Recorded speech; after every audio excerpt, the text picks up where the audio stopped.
একের পর এক ম্যাচ হেরে চলেছে ঢাকা ক্যাপিটালস। ঢাকা ক্যাপিটালস এখন হারতে হারতে টেবিলের তলানিতে রয়েছে। এই দলটার সুপারস্টার শাকিব খানের টিমটা এত বাজেভাবে খেলবে কেউ কল্পনাও করেনি।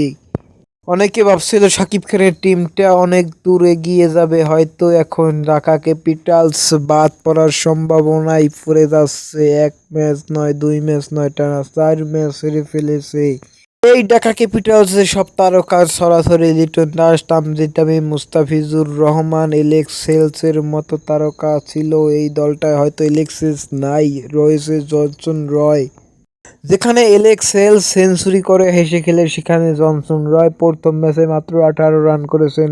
লিটন কুমার দাস মাত্র 9 রান করেছে। সাব্বির রহমানকে দলে নিয়েও সুযোগ ভালো পাচ্ছে না এই ঢাকা ক্যাপিটালস।